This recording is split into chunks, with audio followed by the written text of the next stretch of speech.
Bienvenidos y bienvenidas a Rebeldes de la Prevención, un espacio donde profesionales del sector comparten sus retos y experiencias para fomentar el entorno de la cultura preventiva en empresas.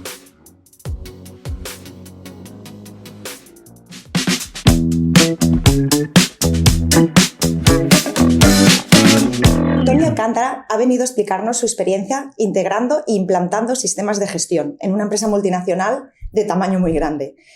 Y en particular de cómo un sistema de gestión puede transformar el plan de seguridad de una compañía para lograr lo que todos queremos: salvar vidas y reducir accidentes. Y no solo para colgar, como dice él, el certificado en la pared del departamento de HS. Además, también nos compartirá su visión de cómo dar respuesta a los nuevos riesgos laborales y a situaciones tan complejas como las que hemos vivido en la pandemia. Lo dicho, hoy nos acompaña Tony Alcántara, técnico de PRL con más de 11 años trabajando en empresas de distribución, transporte y producción. Tony está especializado en implementar sistemas de gestión integrados y no integrados en base a los estándares ISO, que sirven de base a las empresas para buscar la mejora continua en todo lo relativo en las áreas de sostenibilidad y seguridad y salud en el trabajo. Bienvenido, Tony, y muchas gracias por acompañarnos hoy. Muchas gracias. Vamos a empezar fuerte. Según tu opinión, ¿cuáles son los 5 retos clave en materia preventiva a los que se enfrenta actualmente una empresa que quiera certificarse o mantener un sistema de gestión ISO 45001? Bueno, en primer término tenemos que hablar de que para poder integrar un sistema ISO 45001 tienes que tener conocimiento y convicción por parte de la dirección. Esto es fundamental y que además ese convencimiento y convicción por parte de la dirección se traslade a toda la organización como un proyecto comunitario conjunto de toda la compañía. No sirve que un cliente me ha pedido o yo tengo la necesidad de, porque en la última charla que el director general ha hecho en alguna escuela de negocios dicen que este estándar está muy bien. Esto no sirve. Al final, si quieres hacer un sistema de gestión que realmente sea útil y eficaz para tu organización y que tenga sentido, tienes que integrarlo y tienes que integrarlo en todos los ámbitos, desde la alta dirección, los mandos medios y también el propio nivel de trabajadores y trabajadoras. Porque al final, si no lo haces, estarás creando papeles, estarás creando documentos que tampoco tienen mucho sentido, incluso procedimientos. El contexto que tenemos actualmente es un contexto cambiante, con nuevas realidades, es un contexto en el cual aparecen nuevos puestos de trabajo, desaparecen viejas formas de trabajar, aparecen nuevas modalidades de trabajo. Pues ahora ya no trabajamos solamente en la oficina, trabajamos en nuestra casa, trabajamos en nuestra casa del verano e incluso pues la propia maquinaria está cambiando. Yo vengo del sector de la logística, no es lo mismo ahora que a lo mejor hace 10, 11 años. Los perfiles tampoco son los mismos, hay modificaciones demográficas, pues lo que antes, el personal que te venía antes no es el mismo personal que te viene ahora. Y bueno, somos una sociedad diversa y tienes que adaptar el día a día de tu sistema de gestión a una realidad que es cambiante. Bueno, pues que a lo mejor un día te despiertas y te hacen un estado de alarma y te cierran todo el país y a partir de ahora, pues oye, tienes que adaptarte a una situación totalmente nueva.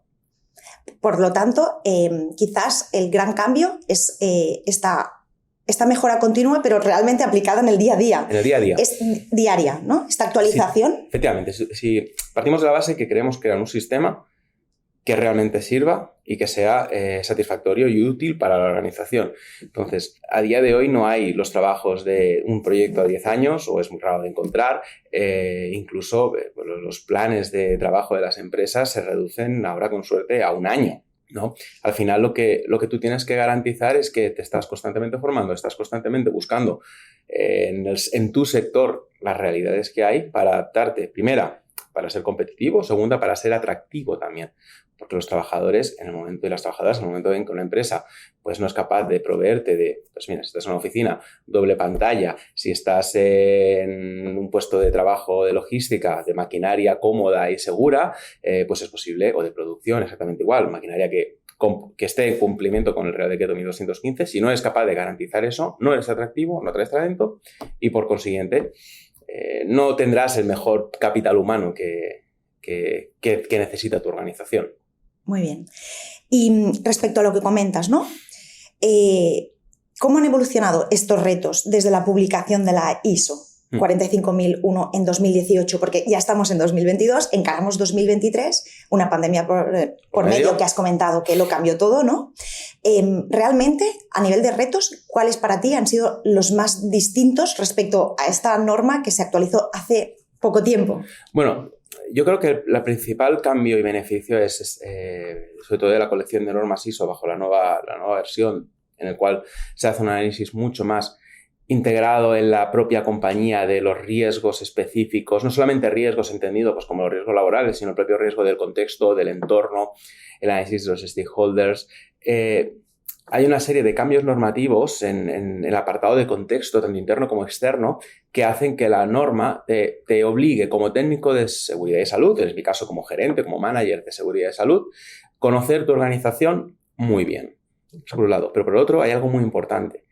Y es que ISO emana directamente de la gerencia, de la dirección de la compañía. La legitimidad del técnico de prevención deriva directamente tiene que derivar directamente de la persona o del conjunto de personas que más mandan en esa empresa. Y ese es uno de los principales cambios que yo observo en ISO. Que la dirección ya no es que sea partícipe, es que es la responsable última y única de que el sistema funcione. Nosotros, como supongo lo hará todo el mundo, iniciamos todas las auditorías y las acabamos, igual que iniciamos tanto internas como externas, igual que iniciamos pues, nuestros quarterly review y todo, con la dirección de la empresa en todas y cada una de los meetings, tanto abriendo como cerrando. ¿Por qué? Porque al final son los que tienen que aportar su visión desde un punto de vista de seguridad y salud, también de medio ambiente, en mi caso, y de calidad, pero tienen que aportar su visión acerca de cómo evoluciona y cómo es la empresa. Y eso tiene que coincidir con todo lo que tú has creado, implementado e incluso también con todo lo que has redactado. Y con lo que traqueas a diario. Efectivamente, con lo que traqueas a diario. Al final, resulta interesante la nueva versión de ISO, te obligan a hacer un DAFO desde el punto de vista en mi caso, yo obligo a hacerles un DAFO a los directores desde el punto de vista de seguridad y salud.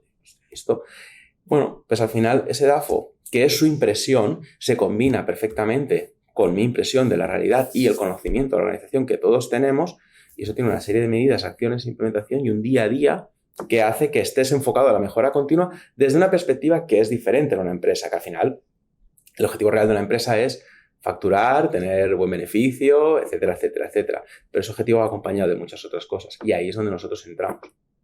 Muy bien. Nos hablabas de lo que sería el análisis de riesgos interno y externo, ¿no? La famosa matriz de riesgos, que es una de las piedras angulares de cualquier sistema de gestión ISO 45001. ¿Puedes decirnos, en vuestro caso, cuál fue el punto de partida para empezar a realizar y a trabajar esa matriz de riesgos? Nosotros tenemos efectivamente nuestras matrices de riesgos y al final hicimos un ejercicio de análisis de cuáles son los stakeholders con los que nosotros trabajamos. Yo pues soy licenciado en políticas y una de las cosas que me gusta es la teoría de Nash. Teoría de juegos, efectivamente, el dilema del prisionero. Pues nosotros hicimos una adaptación de este dilema del prisionero para analizar todos y cada uno de nuestros stakeholders y posicionarlos dentro del tablero. Efectuamos un análisis de sus necesidades más básicas, estaríamos en el materialismo, de sus necesidades más básicas y así como las expectativas. Una vez ya tienes cubiertas las necesidades, ¿qué expectativas tienes tú respecto a la empresa? Y dividimos entre diferentes stakeholders internos y stakeholders externos. A partir de ahí se hace un análisis de pues, tus riesgos derivados pues, con la sociedad, con tus clientes, con tus trabajadores, incluso con la competencia. Me decían, no, la competencia porque la incorporamos. Bueno, ese benchmark puede ser interesante, ver cómo gestionan aspectos de seguridad, ¿no? Efectivamente, ver cómo ellos afrontan la estrategia de certificación, ver cómo ellos afrontan su día a día en sistemas de gestión. Correcto. Al final la competencia es sana para mejorar. Y hay hay empresas que están haciendo cosas muy interesantes y con los que, a pesar de ser la competencia, yo creo que es muy interesante poderte relacionar. Esto por un lado. Y también, efectivamente, pues el conocimiento de la propia organización por parte de la dirección, el famoso mapa de procesos. En nuestro caso, como somos una empresa que es un conjunto de muchas empresas, nuestro mapa de proceso, podemos decir que es un tanto diferente y parece como un poco innovador en el sentido de que nuestro mapa de proceso se basa en la implementación de un sistema de gestión de seguridad y salud en una empresa totalmente descentralizada y cómo cada una de las partes del proceso afectan a cada una de las empresas desde una óptica de seguridad y salud y medio ambiente, pero de una forma totalmente independiente. Entonces podríamos decir que se trata como un ecosistema, ¿no? Así, atomizado pero relacionado. Es un ecosistema totalmente atomizado pero muy relacionado. Y que al final, lo interesante de un sistema de gestión es que puedes tener empresas que son, diríamos, totalmente diferentes o no parecidas, pero que pueden funcionar bajo un mismo sistema si ese sistema sabe adaptarse correctamente a la realidad de esa compañía. Al final, un sistema de gestión no es un señor o una señora que te viene con un libro y te dice hay que hacer esto. Con estos procesos. Con estos procesos. Eso no tiene ningún tipo de sentido. A ver, tiene un sentido si lo que quieres es, volvemos a dejar el origen, poner el papel en tu despacho. Si lo quieres hacer así, correcto, no hay problema y puedes encontrar una certificadora que eso te lo acepte. La cuestión es, tú tienes una empresa, tienes una realidad, tienes una serie de riesgos, tienes una serie de consecuencias de no controlar esos riesgos y tienes una realidad tanto externa como interna. Y a partir de aquí tienes que ser capaz de desarrollar tu estrategia. Nosotros tenemos compañías logísticas en Barcelona y Madrid que tienen unas realidades y luego tenemos centros especiales de empleo, por ejemplo, en Zaragoza, que tienen unas realidades totalmente diferentes. Claro, o la realidad de los almacenes que me comentabas, o de las tiendas, ¿no? Efectivamente, o sea, no es lo mismo, no es lo mismo gestionar en un entorno rural, como puede ser en La Rioja, que tenemos una muy buena empresa, a un entorno puramente urbano, como puede ser Madrid, en el cual el cosmos, por así decirlo, que te rodea es totalmente diferente. Tienes que ser capaz de saber cómo dirigirte a cada una de las empresas para ser exitoso. Claro, y entonces comentabas que tenéis varias matrices de riesgos, ¿no? Atomizadas y conectadas entre ellas, que comparten una visión propia, ¿no? Es decir, un análisis propio de lo que les afecta interna y externamente, pero que siempre con una visión de compañía que la acompaña transversal, ¿no? Efectivamente. Nosotros, uno de los éxitos es saberte acompañar también de una certificadora de prestigio y que también te ayude. Nosotros optamos por ejemplo, en mi caso, por generar un multisite de ISO 9000, de ISO 45000 y de ISO 14000 y al final eso lo que nos ha ayudado es a poder gestionar las diferencias de una forma bastante similar. Muy bien.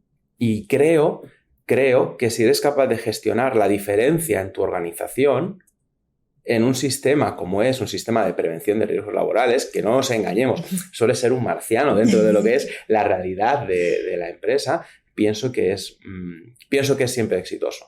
Saber adaptar tu mensaje al interlocutor en función de lo que él necesita, espera y de dónde está. Correcto.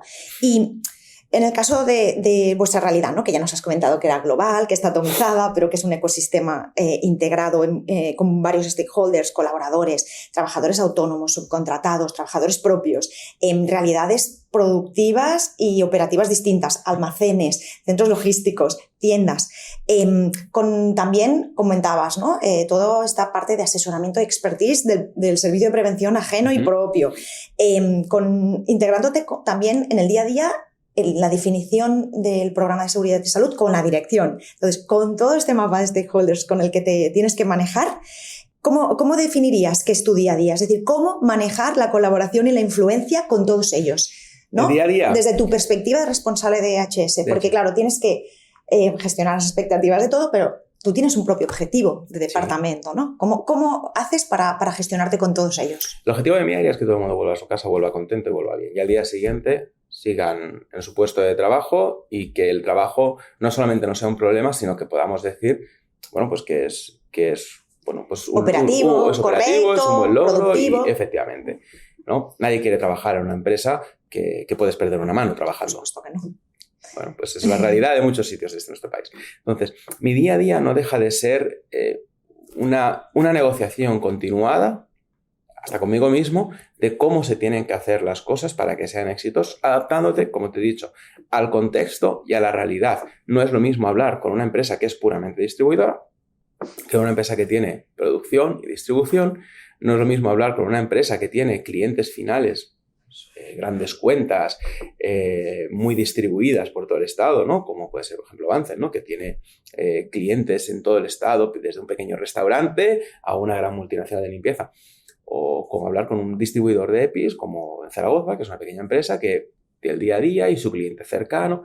No es lo mismo hablar con esa gerencia que hablar con la otra. Entonces, lo que hay que ver y hay que analizar es qué es lo que espera esa gerencia de ti, ya no tanto de ti, sino de tu propio departamento y de tu área, y cómo tú puedes implementar lo que tú esperas de ellos también en su compañía, adaptándote a sus tiempos y a su realidad. Porque eso también es importante. No en todos los sitios las cosas van igual de rápido y no en todos los sitios las cosas funcionan exactamente igual. Por eso es importante, y volvemos atrás, a nuestra matriz de riesgos y a nuestra situación. Tú tienes que saber priorizar en cada momento y en cada sociedad o en cada empresa qué es lo que necesita para poder empezar. Yo vengo de varios entornos profesionales. Anteriormente había estado en una empresa pues, muy jerarquizada, centralizada y una única marca. A día de hoy trabajo en una empresa que uno de sus activos es el crecimiento mediante la compra y adquisición de empresas. Claro, nosotros compramos empresas y yo encuentro sistemas o realidades totalmente diferentes a las que yo conozco, con gerentes que no conozco de nada y con los que tengo que empezar a trabajar. Cómo ganarte la confianza de esa gerencia y cómo poder llevar tu proyecto a buen puerto, pues es también un poco la habilidad personal que tengas de saber hacerle entender a esa pyme grande de que lo que estás vendiendo es algo muy positivo para su futuro. Claro, entonces entiendo que para ti hay como habilidades o skills que el responsable o el manager de EHS o de seguridad y salud en el trabajo y sostenibilidad debería dominar, ¿no? Colaboración, negociación, has hablado de comunicación, influencia, también he sabido entender. Efectivamente, cada empresa es un mundo y cada realidad es diferente. Seguramente si yo me fuera a otro sector, las necesidades y las formas serían totalmente diferentes. Yo en el sector que tengo experiencia y bajo mi punto de vista, creo que un técnico de prevención tiene que hacerse ver como una persona que es capaz de solventar los problemas. No, porque al final te dicen esto es de PRL, de seguridad y ya, problema. No, tienes que verte como una persona que es capaz de solventar los problemas y eres capaz de adaptar tu mensaje y adaptarte también a las necesidades de esa empresa. Nosotros entramos en los centros de trabajo, como hemos hablado del servicio de prevención ajeno y claro, si todo lo querríamos pues limpio, inmáculo y con las esquinas redondeadas. A veces eso no puede ser. Entonces tienes que coger y decir, bueno, pues este es el árbol de decisiones, esta es la prioridad que tenemos que seguir. Tengo marcadas unas claras líneas rojas y a partir de aquí, ¿cuáles son tus timings como gerente para poder colaborar conmigo? Y ahí también, como técnico de prevención, yo creo, y esto es súper importante, que no es llegar, dejar la evaluación de riesgos y decirle cuando lo tengas hecho me llamas, sino ser tú quien busca proveedores, ser tú quien se mueve para conseguir las mejores opciones, intentar ser innovador y buscar cosas que mejoren la productividad combinando la prevención. Proactividad, ser proactivo, ser empático, entender también al otro. Yo siempre les digo a los gerentes, yo si fuera más inteligente me hubiera hecho millonario, pero soy técnico de prevención. Entonces, sobre todo también intentar ser un poco humilde, que esto es complicado, sobre todo cuando le dices a alguien lo que tiene que hacer, intentar ser un poco humilde cuando tú le estás diciendo a una gerencia, oye, aquí tienes un problema. Y hacerle entender de que ese problema que él a lo mejor no conoce, o él o ella a lo mejor no conoce, no es culpa de nadie. ¿Vale? Bueno, sucede. Esto es una situación y entonces a partir de aquí vamos a intentar solventarlo. Yo, como te he dicho, nosotros compramos empresas. Yo nunca, incluso cuando me he cambiado de puesto de trabajo, nunca he dicho, es que lo anterior, mira, yo cojo lo que hay y lo que puedo, me lo quedo y lo uso y aparte he encontrado gente e ideas magníficas. Pero a partir de ahora vamos a ir un poquito más para allá y tú vas a ser partícipe de ello. No en esta empresa, pero en otra empresa me pasó con una calificación de contraincendios de Preven en el cual pues, la gerencia no quería instalar una serie de rociadores y no quería hacer una serie de instalaciones y al final se debió entender de que efectivamente no solamente era necesario por ley, sino que a más era, algo... El impacto que tendría, era algo necesario para su propia supervivencia como empresa, porque al final una gran multinacional no va a poner nada en tu almacén si tú no cumples con una serie de requisitos, ¿no? No era una empresa que trabajara directamente. Hicieron la inversión, se gastaron una burrada de dinero, lo hicieron muy bien.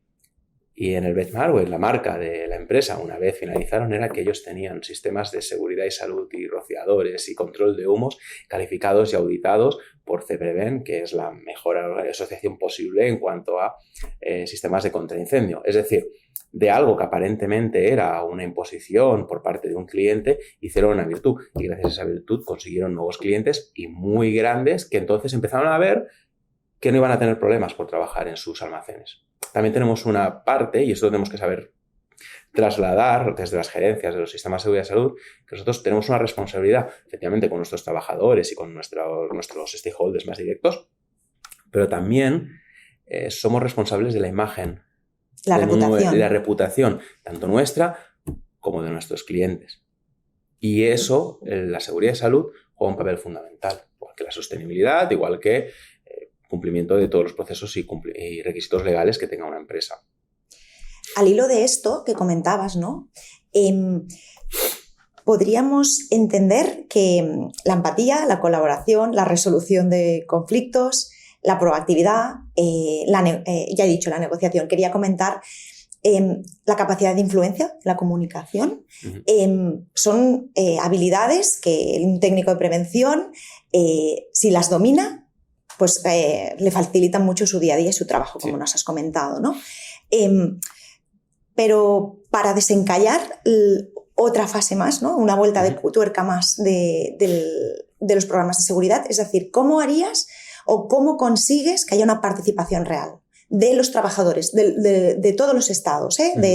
Porque antes hablabas de cómo debe estar involucrada la dirección, pero realmente que haya una participación real. Pues mira, primero tienes que tener un conocimiento técnico, que eso es fundamental. Y si no lo tienes, como mínimo saber dónde buscarlo. A partir de ahí, a día de hoy tenemos la suerte, entre comillas, después de una pandemia, en la cual las herramientas digitales se han multiplicado y se han disparado las posibilidades de uso.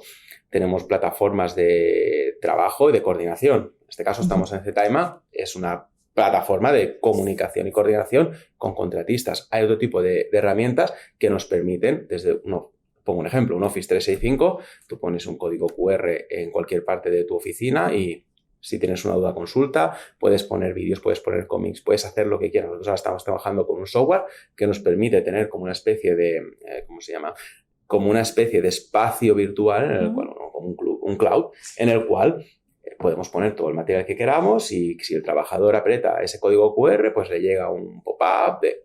O sea, hay muchas fórmulas. Nosotros, por ejemplo, trabajamos mucho con la idea del Near Miss. Vale. Entonces, el Near Miss lo gestionamos por parte de lo que serían los trabajadores designados que tenemos en cada una de las empresas, pero también los trabajadores nos pueden enviar comunicaciones si así quieren, tienen códigos QR y no hace falta que tengan el software, simplemente a día de hoy con un móvil Android o Apple, tú te conectas con tu cámara, te aparece un cuestionario y me dices directamente qué es lo que, como seguridad bajo salud, tu punto de vista, qué es lo que requieres.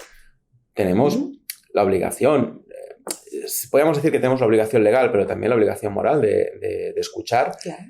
Más que nada porque yo siempre les digo lo mismo, yo sé analizar los riesgos, pero no tengo ni idea de tu trabajo. Claro, yo día a día. Yo no soy mozo almacén, yo no soy operaciones. técnico, yo no soy, efectivamente. Entonces, nosotros tenemos implementado, y es un requisito que me parece muy acertado por parte de nuestra central de Europa, de como mínimo mensualmente tener una reunión de seguridad y salud con todos los trabajadores en todos los almacenes y a más digitalizarla y reportarla mediante una aplicación. En esas reuniones salen cosas interesantes. Porque además tiene que ser, y es lo que se les explica a los responsables de estas reuniones, no tiene que ser una reunión de yo te explico. Pues entonces, el diálogo no es diálogo, es una comunicación, pero unidireccional. No, yo no soy un experto en comunicación, pero para que haya comunicación tiene que haber para uno y para el otro, ¿no? Entonces, ¿qué es lo importante o qué es lo que considero importante? Que sea un espacio libre en el cual un trabajador o una trabajadora puede decir, oye, tengo este problema, tengo esta necesidad. Yo siempre pongo un ejemplo. Yo cuando empecé a trabajar en la empresa en la que estoy hoy, un trabajador me hablaba de las ubicaciones B. Y yo, no, con las ubicaciones B se me puede caer un palo. Digo, ¿qué es la ubicación B? Bueno, pues vamos abajo, vamos al almacén, me lo enseñas. Y me lo enseñas y me lo explicas y con un móvil y al final la ubicación B era que pues tenía que entrar dentro de una estantería, o sea, dentro de una estantería a nivel de suelo y coger una caja, pero claro, el siguiente nivel de pales pues no tenía protección. Y la ubicación B era simplemente poner una serie de rejas de metal, que son de Mecalux en este caso, porque las son de Mecalux, pero las puedes encontrar en Ikema, las puedes encontrar en cualquier lado. Y era cubrir el almacén con eso. Y cuando se le explicó a la dirección de operación, dije, no sé si esto tiene mucho sentido. Claro. ¿Por qué nadie me lo dijo antes? Y bueno, ¿y tú intentaste preguntar? Seguramente sí, pero... Bueno, se tiene que dar también la situación. Tiene que existir el canal. A lo mejor tienen que haber varios momentos. Comentabas antes que no todas las empresas están en el mismo momento de maduración o de cultura preventiva. Quizás en unos meses antes pues a nadie se le acudió hacer la propuesta, a pesar que a lo mejor había otros canales, ¿no? Efectivamente. Entonces, si existe una reunión mensual como la que comentabas, pues en la que involucras a todos los trabajadores y sabes que es recurrente, pues a lo mejor puede ayudar, ¿no? Pues aquí, por ejemplo, un sistema de gestión es muy interesante. ISO 45, uno de los aspectos que da más el énfasis y los auditores, sobre todo la certificadora que tengo yo, pone más el foco en la comunicación. La comunicación es clave. Que tú tengas canales para poder reportar y que te reporten es clave. Por lo que te he dicho, o sea, nosotros somos técnicos. Nosotros no sabemos cómo se gestiona un pedido o no sabemos cómo se repara una máquina dosificadora de... Bueno, a lo mejor alguien que sí, pero en mi caso, pues yo no estoy familiarizado con el día a día. Nosotros sabemos analizar los riesgos y los problemas y buscar soluciones. Ellos tienen que ser partícipes de este sistema de gestión. Y ahí está uno de los puntos que más énfasis, por ejemplo, a mí me hicieron en la primera certificación de ISO 45, el auditor que teníamos, Eduard, muy acertadamente me dijo, dice, tienes las reuniones, tienes formas de comunicarte, pero tienes que ponerle mucho más foco. Muy bien. Y nos has comentado el tema de las reuniones. ¿Otros ejemplos? Pues, que puedan ayudar a otros prevencionistas que estén viendo o escuchando esta entrevista. Cuando te viene, por ejemplo, un proveedor, un contratista a realizar un trabajo. Existen diferentes momentos y diferentes etapas que yo creo que a nivel preventivo se tienen que tener en cuenta. Primero, el intercambio documental.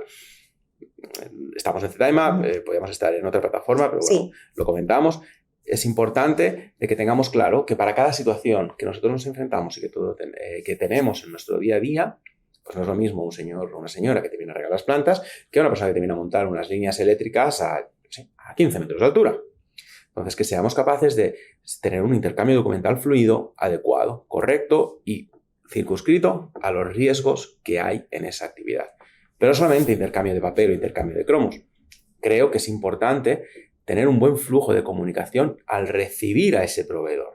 Es decir, perfecto, tú me has dicho que como proveedor tú sabes montar una instalación eléctrica, tú tienes la titulación para subirte arriba y hacer las 1001 con tus compañeros, pero ahora quiero ver contigo in situ, dentro de la instalación, cómo, cuándo y dónde y por qué y a través de vas a hacer ese trabajo.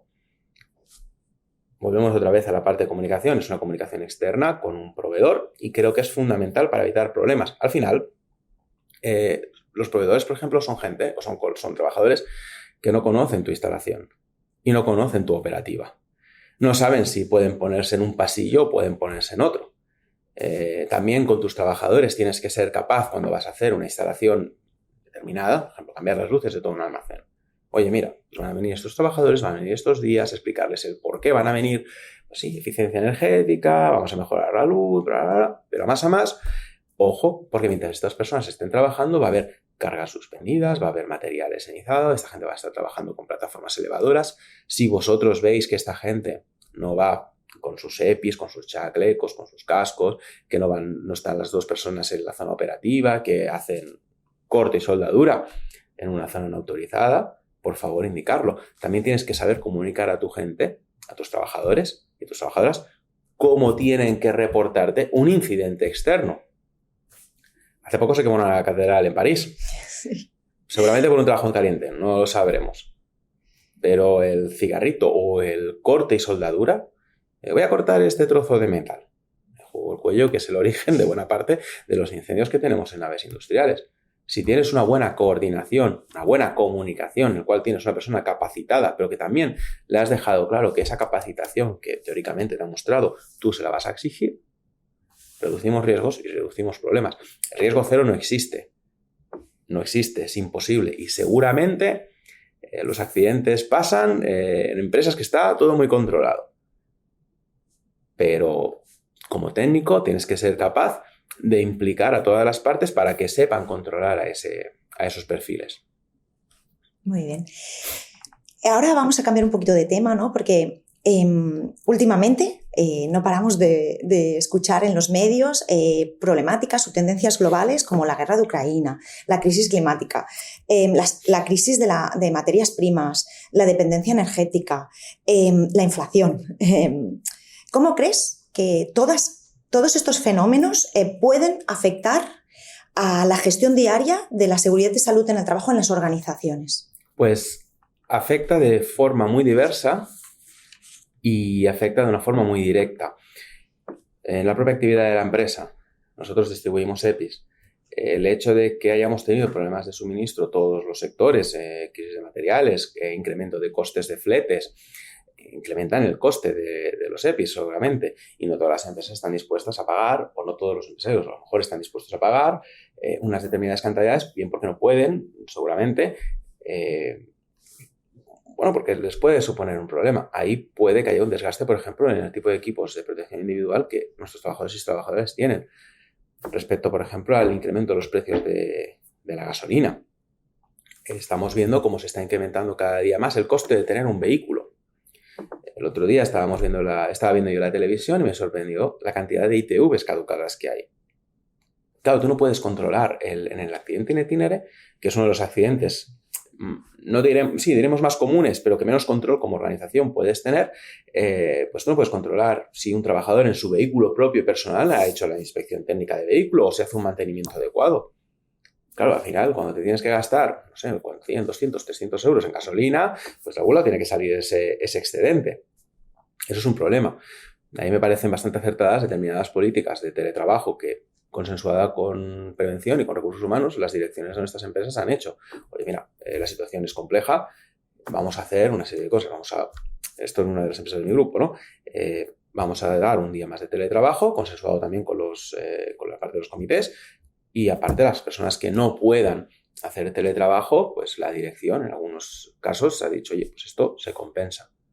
Con esto también reduces el riesgo de, pues no hago las inspecciones de mis vehículos, no hago mis controles. La crisis de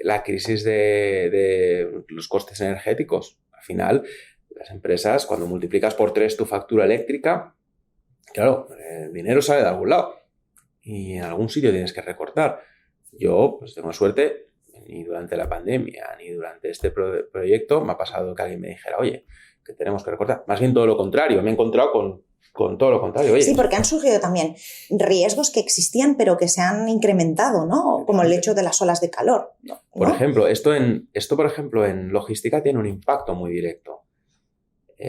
Nosotros ahora mismo, este verano, hemos tenido una serie de olas de calor. Y claro, te pones un almacén en unas temperaturas que son complejas, entonces tienes que modificar tus procesos. Hay compañías que han modificado sus horarios. Estamos mirando cómo climatizar instalaciones de 10.000 metros cuadrados. Claro, tiene un coste, más a más esa climatización va acompañada de una inversión que resulta que más a más tiene un consumo eléctrico. ¿Cómo unes todo esto? Es complejo. A nivel de oficinas también. Las olas de calor, pues quieras que no, hacen que tú tengas que disparar el consumo de electricidad para poder dar soporte. Sí que es cierto que, que la nueva regulación del gobierno estableció unas temperaturas máximas, unas temperaturas mínimas, y más o menos si tienes volvemos otra vez, un sistema mantenido y correctamente diseñado, pues lo puedes ir más o menos capeando. Pero claro, es un problema. Luego, la nueva ley, por ejemplo, relacionado con el tema de sostenibilidad, el problema que tenemos con el plástico. Las nuevas leyes de plástico requieren una serie de responsabilidades, una serie de requisitos legales y financieros, también el tema de impuestos que las empresas tienen que hacer frente. ¿Cómo hacer frente a todo este mundo cambiante con algo tan simple como el packaging de una EPI? Pues claro, a las empresas se les genera una serie de retos, ¿no? Dicen, no, es cambiar la bolsa. Bueno, es que la bolsa sirve para preservar ese EPI. ¿Cómo garantizas ahora que el nuevo embalaje garantiza que ese EPI te va a llegar en buen estado? Bueno, pues es parte... Sí, es parte de los retos a los que os enfrentáis, ¿no? Día a día.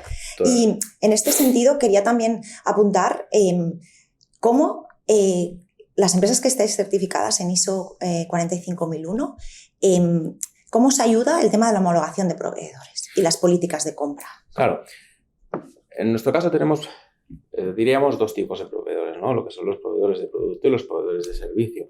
Los proveedores de producto, pues los departamentos de compra se dedican, y sobre todo cuando perteneces a una empresa multinacional, nosotros tenemos una oficina en Shanghai cuya única finalidad, digamos única, imagínate, controla todos nuestros productores en China, si tienen algo en Pakistán o en la India, ¿no? Ahora a lo mejor te digo un país y hostia, me he equivocado, ¿no? Pero quiero decir, ellos controlan el día a día de esas fábricas para garantizar que no tengas problemas, para garantizar de que tengas las certificaciones, para servir de enlace también a las auditorías que muchos de los clientes de Banzer hacen en esas empresas. Sí, la propia auditoría de producto, ¿no? Por ejemplo, o sea, nosotros tenemos clientes en determinados países que quieren visitar directamente esos proveedores. Y efectivamente tienen todo el derecho y es más, considero que tienen la obligación. Por parte de compras, este sería el control que ellos efectúan y ya te digo, nosotros en Shanghái tenemos una oficina de esos 60 personas cuya función es controlar a todo ese magma universo de proveedores que hay. Es un muy buen trabajo y yo considero que es una de las grandes ventajas de trabajar en una empresa y colaborar o comprar en una empresa de nuestro tamaño y de nuestras características. Al final, volvemos otra vez a la reputación. No te la vas a jugar por un pequeño margen más, ¿no? Y a nivel de proveedores de servicios. Y a nivel de proveedores de servicios, cuando tú tienes un proveedor de servicio en el cual le encargas un trabajo, vamos a pensar en un trabajo de alto riesgo, como se hace una instalación en altura de unas líneas de iluminación en un almacén. Simplemente el hecho de que sean capaces de gestionarte documentalmente la formación, la información, los procesos de trabajo de esos trabajadores en tu centro a través de plataformas o intercambios documentales de correo, o que sepan de entrada qué es lo que tú le estás pidiendo, ya te da una buena señal de lo que ese proveedor, por así decirlo, es capaz de hacer.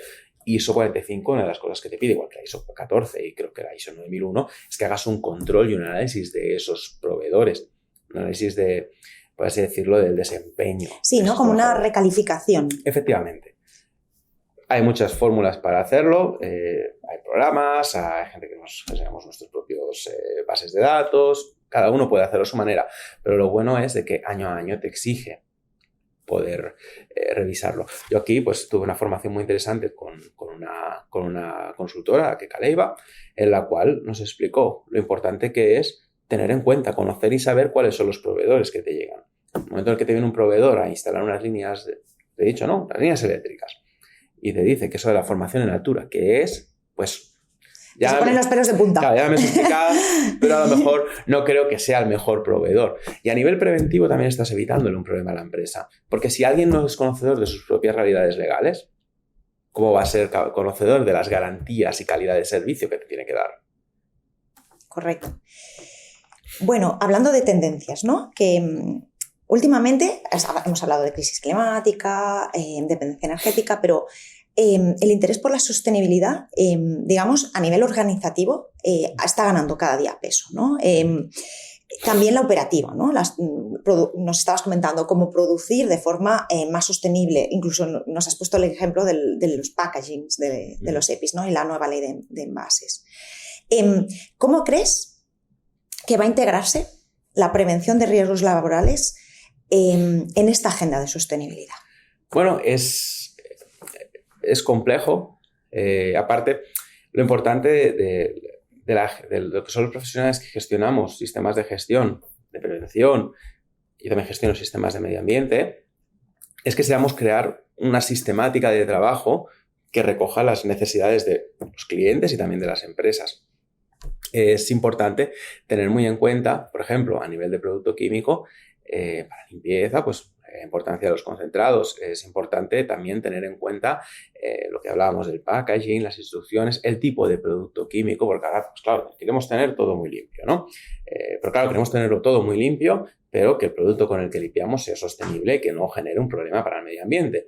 Y claro, no sé si lo sabes, ¿no? Pero ese producto químico, su función es eliminar bacterias, eliminar todo tipo de suciedad y problemas que se puedan haber.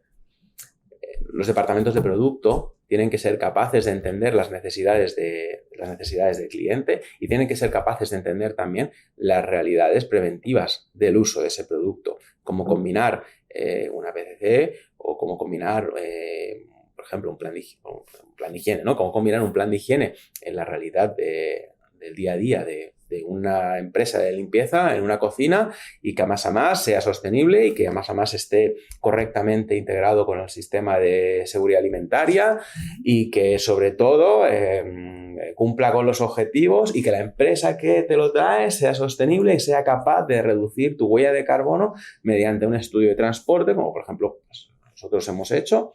Coger y decirle, mira, estos son tus envíos, ¿qué te parece si los organizamos de esta forma en vez de esta otra? ¿Qué te parece si agrupamos de esta forma en vez de esta otra? Si aprovechamos los tránsitos.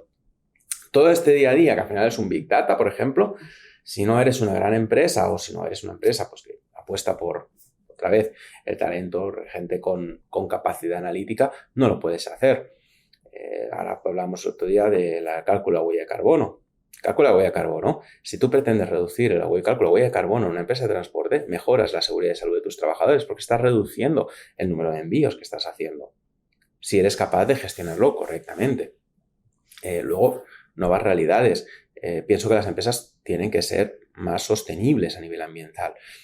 Ahora, pues varias empresas de mi grupo estamos estudiando la posibilidad de, bueno, estudiando no, ya tenemos todo aceptado, estamos esperando al proveedor, aprovecho para lanzarle un amable recordatorio, poner algo tan simple como placas solares en los techos, ser capaces de comprar energía de origen renovable, es un poquito más cara, pero oye, al final... Es una prioridad, es, ¿no? Una prioridad, que seas capaz de calcular tus emisiones, reducirlas y mitigarlas, pienso que es importante y aparte que mejora en la sociedad. Ahora nos comentabas el tema del cálculo de la huella de carbono y vuestra experiencia, ¿no? Y me gustaría saber cómo los sistemas ISO 14001, 45001, el propio cálculo de la huella de carbono, los reportes GHE, ¿cómo crees que pueden ayudar a hacer frente a todo esto que estamos comentando?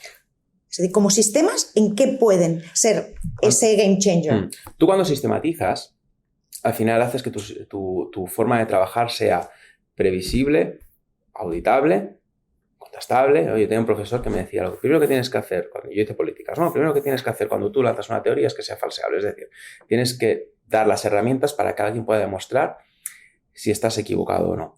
Entonces, un sistema de gestión en el cual tú tienes recogida toda la información en tablas, que eres capaz de conocer el día a día de tu organización desde tu punto de vista, pues un porcentaje bastante elevado, al final lo que tienes, lo que tienes, lo que te he dicho, ¿no? Previsibilidad y sobre todo una sistemática que hace que puedas, por así decirlo, Anticiparte.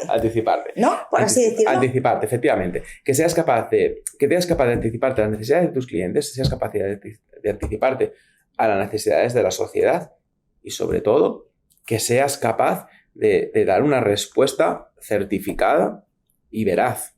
¿Y crees que también ayuda a nivel de establecer un plan de trabajo, como una especie de plan de proyecto? Si no eres capaz de establecer un plan de proyecto, no puedes establecer un sistema de gestión. ¿Crees que es vital? Fundamental. Con plazos, con entregables, más allá de que la auditoría la tengas de aquí unos meses. Efectivamente. ¿No?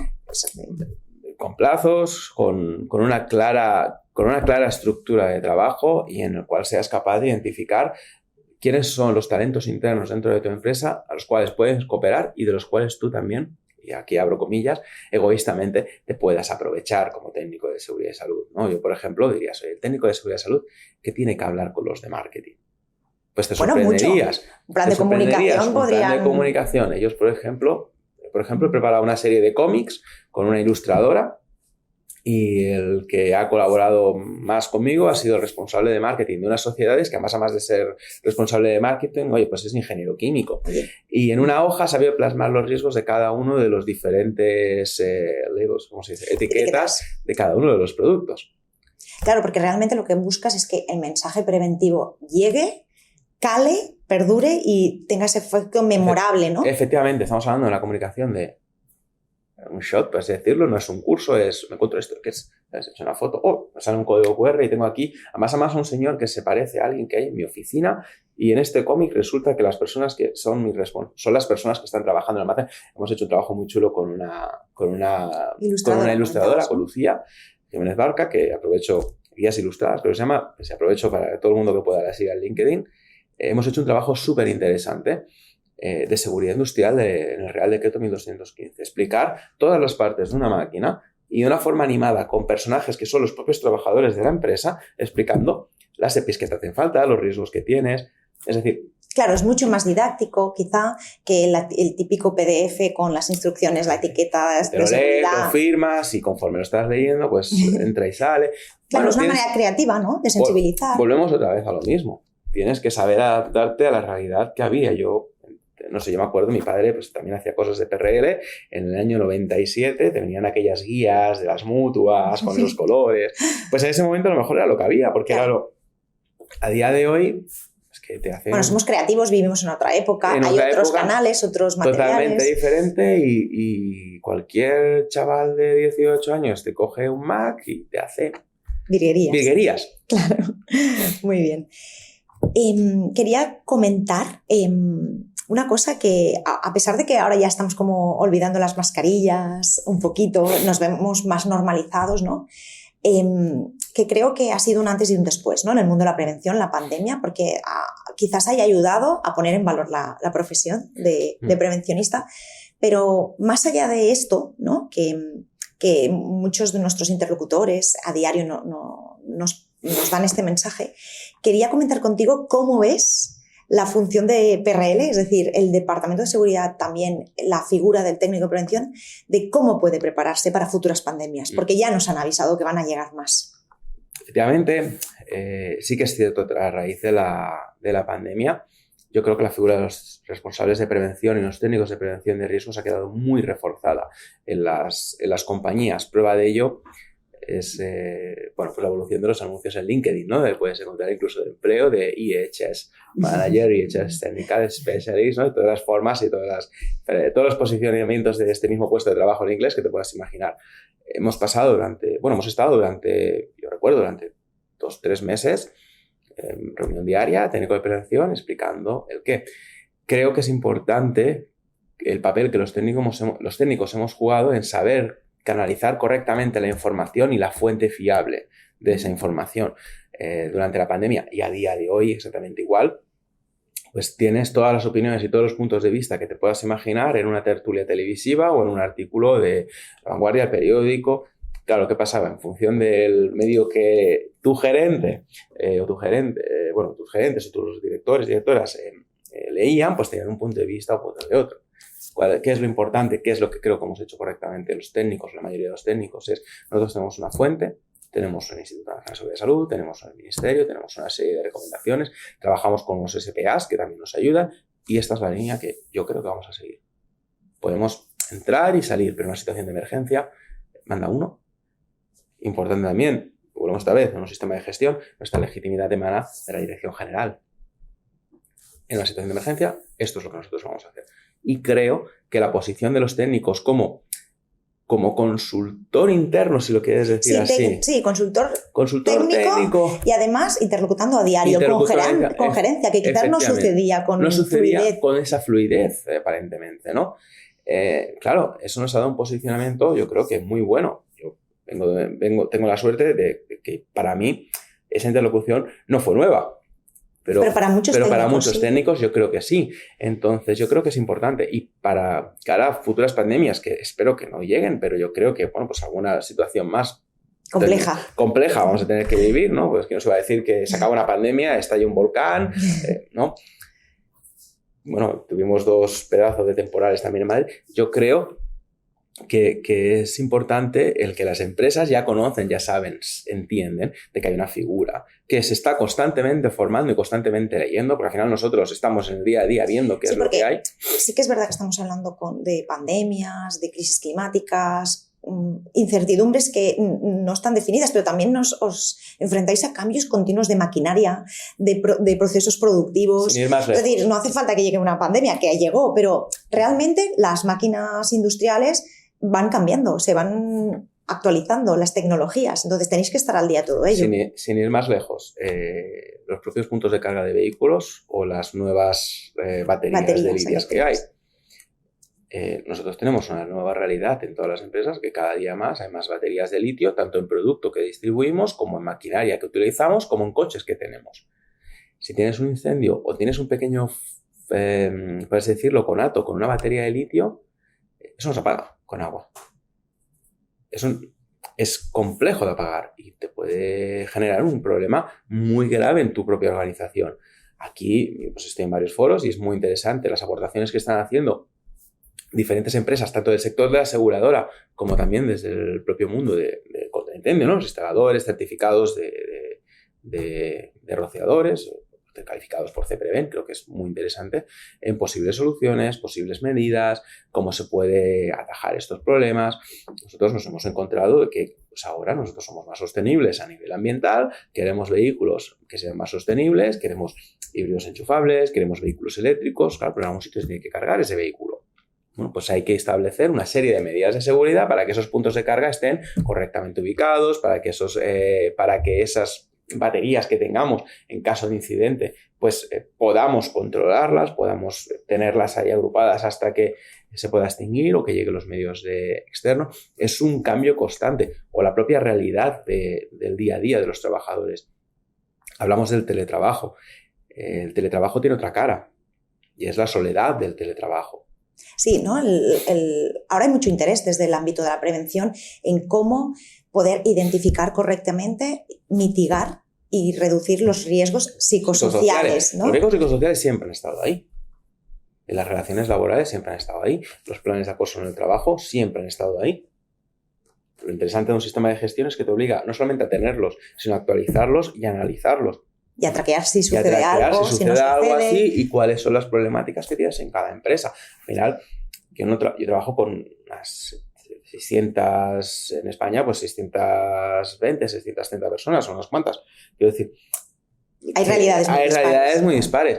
Y una de las cosas que por ejemplo, ha generado la pandemia ha sido que ha hecho aflorar muchas realidades personales complejas. Realidades de soledad, realidades de ansiedad, incomunicación, gente que parecía, hombre, mira, este o esta, ¿no? Y de repente ves que hay una bonita carcasa que cubre un problema que es real.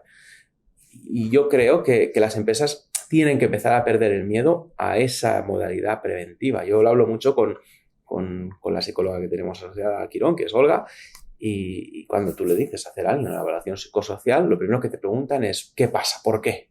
¿No? Y claro, quieres anticiparte a llegar a ese punto que alguien se haya roto ya, ¿no? Efectivamente. Quieres entender qué realidad existe en ese ámbito también. Efectivamente. Y creo que es importante que las gerencias entiendan que el día a día de las personas fuera de su trabajo influye también en su trabajo y viceversa. Un buen clima laboral influye positivamente en un buen clima familiar o personal y al revés también. Y esto, que parece muy evidente, sobre todo en una sociedad como la nuestra, una sociedad latina, del sur, ¿no? Ha costado mucho llegar a entenderlo. La pandemia ha dado a entender y ha aflorado situaciones muy complejas. Y aparte de este tema de los riesgos psicosociales que nos comentas, o por ejemplo este tema de las baterías de litio, con los posibles riesgos a nivel de incendio que pueden darse en las instalaciones, etcétera, para ti, ¿cuáles son los riesgos más difíciles de gestionar actualmente? Pues efectivamente el psicosocial es muy complejo. Los accidentes fuera del trabajo, pero que tienen repercusión en el trabajo. Los accidentes sin ETIN y los accidentes sin Mission. Sin Mission, en teoría, tienes un control un poco mayor porque tú pues, puedes determinar qué empresa de renting trabajas, puedes determinar cuáles son los horarios de tus trabajadores, puedes determinar hasta qué hotel van. O sea, tienes un poquito más de control. Tienes un poco más de control, pero volvemos otra vez a lo que hablábamos. A día de hoy, hay muchos trabajadores y trabajadoras que me vienen en patinete eléctrico al trabajo. Claro, que es un ámbito todavía poco regulado, así decirlo, ¿no? Tú tienes un grupo de trabajadores que están dando vueltas por un polígono industrial en el que hay camiones de cuántas toneladas dando vueltas y te aparece un chico o una chica que, con suerte, como son trabajadores de logística, van con el mono reflectante con un patinete eléctrico. Pues ya hemos tenido, yo creo que todos, alguna experiencia al respecto de ello. Volvemos también al tema de la manutención de los vehículos. Las condiciones laborales tienen que ser buenas y yo tengo la suerte de trabajar en una compañía que no se limita a un convenio ni se limita a una realidad legal. Tengo mucha suerte en ese aspecto, pero tú no conoces tampoco la realidad de esa persona. Y hay veces que ese trabajador es el único sustento de una familia. O a veces hay un propio desconocimiento de por qué voy a pasar yo la ITV. Es un sacacuartos. Bueno, pues ese sacacuartos te puede salvar la vida. Esa serie de condicionantes pueden hacer que tengas problemas en aspectos que no es capaz de controlar. Claro, porque para poner un poquito el foco de lo que estás comentando tienes una matriz de riesgos, identificas en tus evaluaciones de riesgos cuáles son los riesgos de tus plantillas, de tus centros de trabajo, de las operaciones incluso concurrentes que se van a realizar, pero más allá de esto, pues hay nuevas áreas donde gestionar o mitigar los riesgos es muy complejo, ¿no? Complejo. A día de hoy, las nuevas tecnologías ayudan mucho. Las nuevas tecnologías también dificultan mucho, ¿no? Nunca he estado mejor incomunicado que ahora. O sea, tengo WhatsApp, tengo Facebook, tengo Instagram, tengo LinkedIn, tengo no sé cuántas cosas y estoy en mi casa solo haciendo un pedido. ¿Me explico? O sea, que hay una serie de situaciones nuevas o no tan nuevas, pero que con las realidades actuales afloran. Y decías de los contratistas, volvemos otra vez al punto inicial. O sea, si tú tienes un sistema de gestión y un sistema de trabajo que te obliga a conocer a esos contratistas que son de fuera, que no los conoces, que no están en tu actividad, que no tienes un día a día con ellos, si tú no los controlas, si tú no te comunicas, si tú no eres capaz de establecer unas líneas de trabajo, tienes un problema y tienes un riesgo totalmente incontrolado. El sistema de gestión no hace que los riesgos desaparezcan. El riesgo no desaparece. El riesgo se mitiga y sí, eso te dice que los riesgos se eliminan. El riesgo cero no existe. Y que te diga que existe, no tiene ni idea o miente. El riesgo cero no existe. Lo que haces es que, pues un poco pues la teoría aquella del queso suizo, ¿no? Pones las suficientes barreras que hacen que puedes decirlo, que coincida la bala en todos los agujeros sea muy complicado. Siempre hay una medida o una línea de defensa que hace que esa situación problemática no se pueda dar. Ya, o no se desencadene a mayores. No se desencadene a mayores. ¿No? Y si se desencadena, porque los accidentes pasan suceden y todos hemos vivido y hemos sufrido, tengas las suficientes herramientas como para tener a gente formada en gestión de emergencias. Gestión de emergencias, desfibrilador, primeros auxilios. Yo establecí como objetivo, lo que hablábamos de la dirección, ¿no? Establecí como objetivo de que no hubiera menos de un 15% de la plantilla laboral en todas las empresas de Banzer con conocimiento del grupo, de todas, de Juba, de Marca, de Tecnopacking, de todas, sin sus correspondientes formaciones, 15%, Formación de desfibrilador, formación de contraincendios, formación de primeros auxilios. A día de hoy tengo compañías y tengo sedes en el cual el 90% de la gente ha recibido en los últimos 2 años y medio esa formación. Y es algo recurrente, incluso cómo esa formación, por ejemplo, cómo esa gestión afecta a tu vida personal. Bueno, hacerla. Yo fui miembro del equipo de emergencias desde Taima, me formaron y realmente me abrió un mundo. No conocía una cosa que después te puede ayudar en tu día a día a salvarle la vida a alguien. Nosotros, una de las cosas que ponemos en todos los cursos y con la persona que nos hace las formaciones, lo ponemos como condición sine qua non, es nosotros incorporamos los muñecos de niños a las formaciones de primeros auxilios y desfibrilador. Pero si no tienes niños en la empresa, ¿no? En ningún lado los tenemos. Que quede claro que no hay niños. Claro, no hay niños en las empresas. No los habrá, ni los hubo, ni los... Pero es que esos papás y esas mamás que trabajan con nosotros, o esos tíos y esas tías que trabajan con nosotros, también tienen sobrinos, tienen hijos, tienen primos. Van por la calle, hay parques. Yo me acuerdo. Centros comerciales. Yo he recibido ya 3 llamadas, pero una de ellas me impactó muchísimo. Me llamó un compañero a las 11, a las 12 de la noche, no me acuerdo qué era, de Cartagena. Tony, muchas gracias. ¿Qué me hace llamando a las 12 de la noche, tío? Bueno, pues porque su hijo se había cogido un pan Bimbo, se lo había metido en la boca y se estaba ahogando. Un crío, pues no sé cuántos años tendría. Y él supo cómo actuar. Claro, pues curiosamente, en este caso, su mujer no tiene la formación, no sabía cómo actuar. Y él justamente hace esa formación cada año porque forma parte de ese equipo. Cogió al crío, le hizo la maniobra, 5 segundos y eso solucionado. ¿Cuánto cuesta la formación? Pues no lo sé. ¿Cuánto puede costar? ¿Qué? 1.000, 2.000, 1.200 euros.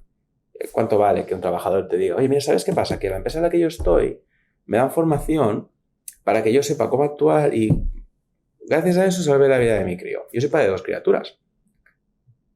No te sabría decir cuánto vale esa formación realmente. No tiene precio realmente. No tiene precio. Me pasó exactamente lo mismo igual con la compañía de Galicia. Me preguntaba, ¿no? En Galicia tenemos una empresa muy pequeñita, son gente muy maja, Tecnopacking, son 5 compañeros. Y la formación la hacen todos. Pues total, claro, te vas a hacer un grupo, pues al final no voy a dejar 2 fuera, ¿no? No, porque 5, porque no, pues lo típico, ¿no? ¿Tú no crees que es demasiado? Tú mete todo, no hay problema. Bueno, pues hizo la formación el viernes. El domingo le estaba haciendo, casualidades de la vida, la maniobra a un señor que se había atragantado con no sé qué también. Es que estas situaciones pasan. O la RCP, ¿no? O la RCP, o sea, yo me acuerdo cuando me dijeron, ¿no? Hablando con gerencia, oye, ¿tú crees que esto del desfibrilador? Porque ahora todo el mundo tiene muy claro que el desfibrilador es necesario. Pero también hay que saber utilizarlo. Sí, pero que hace 6 años la gente tenía miedo de no, porque no puede hacerte nada, y créeme que al final es un sistema que lo abres y más o menos te lo va explicando, pero te vas haciéndolo, ¿no? Bueno, pero tienes que saber si el paciente lo necesita o no, que es también ese punto crítico de la toma de decisión. Pero bueno, el propio DEA ya tiene sus herramientas para que si no hace falta, eso no se activa. No puedes ir haciendo ahí. Créeme que eso es imposible. Bueno, pues yo me acuerdo que estaba hablando con el director general de aquel entonces y me decía, oye, Tony, ¿pero tú crees que es necesario hacer una formación de protección cardiovascular? Digo, yo creo que sí. Y justo en ese momento abren la puerta de 3 directores o 3 personas de alto rango, que eran 3 hombres mayores de 45 o 50 años, con un sobrepeso cuanto menos importante, subiendo unas escaleras, iban los 3 ahogados, que parecían los jinetes del apocalipsis, ahogados. Y digo, no sé, y me miran y me dicen, vale, sí, es evidente de que aquí podemos tener un gap. Bueno, pues al final, fuera bromas, pienso que es necesario formar a la gente para protegerte tú como empresa, pero también para que en su día a día sepan cómo actuar. Bueno, porque realmente eso es el gran logro que se podría conseguir desde los departamentos de seguridad, ¿no? Que la cultura preventiva traspasase lo que es el recinto del centro de trabajo. Que formase parte de tu día a día. El fuego en los hogares es algo que tristemente cada día es más común. No se hacen los mantenimientos correctamente o se puede provocar fuegos por calderas, enchufes, instalaciones mal estado, etcétera, etcétera, etcétera. Que tú seas capaz de entender que si cierras una puerta de tu casa, esa puerta tiene unos minutos de resistencia al fuego, o que sepas confinarte correctamente. Si eso se lo explicas a alguien en un curso de contraincendio, que es, te vuelvo a decir, curso contra incendio en la zona franca Barcelona, que tiene un coste de 1.300, 1.400 euros, no sé, o menos, da igual, o más. ¿Cuánto vale esa casa o esa vida de ese trabajador y su familia que están contigo? Ya con eso ya las has amortizado. Y aparte, volvemos a decir lo mismo, tú quieres vender una imagen de marca, quieres atraer talento, tienes que ser, aparte de una empresa que pague bien, atractiva, con unos logos muy bonitos y unas oficinas muy chulas, tienes que ser una empresa atractiva desde el punto de vista de seguridad y salud, que puedas volver a tu casa, que estés a gusto en el centro de trabajo, que si tienes un problema lo sepan resolver, que te den desde consejos, formación, a fruta en la oficina, 40.000 cosas que a día de hoy yo creo que cada día más están integrados en la realidad empresarial de este país. Y ahí los servicios de prevención y los sistemas de gestión, analizando y consultando acerca de las, por así decirlo, de las necesidades, las expectativas de los propios trabajadores y de los clientes y demás, creo que juegan un papel fundamental. Bueno, ya estamos acabando. Recomiéndonos un libro. No tiene por qué ser de PRL, puede ser de lo que tú quieras. Y si te gustaría escuchar a alguien en nuestro podcast, a alguien que tengas en mente que nos quieras recomendar. Pues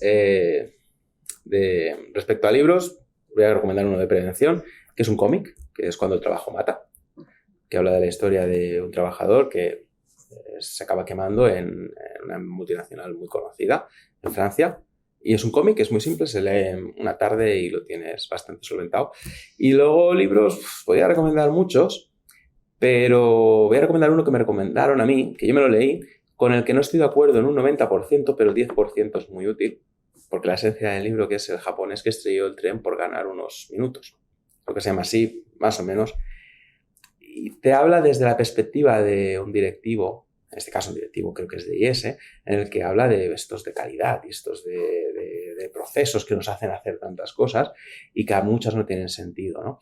Al final, yo creo que ese libro a mí me ha servido para entender al interlocutor que tengo delante. Es decir, si yo le presento un proceso muy complejo, muy bonito, con muchas líneas, todo muy estructurado, muy complicado y a los 2 minutos, 3 minutos he perdido la atención. Si soy capaz de ganar en los 3 primeros minutos, 5 primeros minutos la atención de ese directivo con algo simple pero eficaz y que es capaz de llegarle a ese director, el proyecto tiene futuro.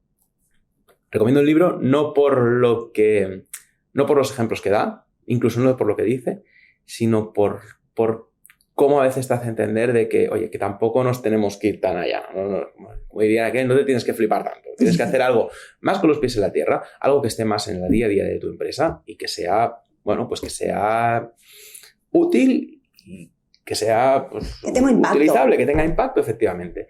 Y respecto a quién creo que podría venir y quién creo que puede ser interesante, yo tengo dos compañeros, dos personas que en algún momento han trabajado conmigo y que creo que podrían hacer algo interesante. Uno es Marc Pérez García, que es el director técnico de EXIA. Él es una persona del mundo del control de incendios y yo he ido trabajando con él y colaborando durante estos últimos 11 años y sabe a nivel de gestión de incendios, emergencias, rociadores. Yo creo que puede ser alguien que puede aportar muchísimo y aporta muchísimo. Y luego también pues Gerard Plans, que es una persona que está en... ¿Dónde está ahora? Creo que está en...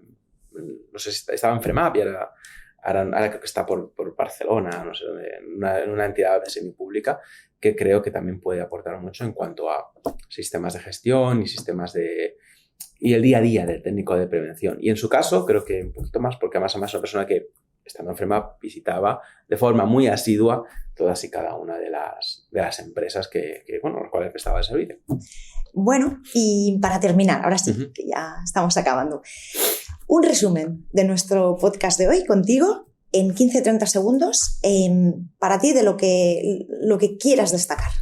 Pues yo quiero destacar que un sistema de gestión es un sistema de trabajo que tiene que estar implementado e integrado dentro del ADN de la empresa, que no es un papel que tú tengas colgado en la puerta y que tienes que ser capaz de encontrar tus colaboradores y tus compañeros y compañeras de viaje para que sea realmente exitoso y efectivamente tenga sentido lo que tú estás haciendo, sentido e impacto lo que estás haciendo.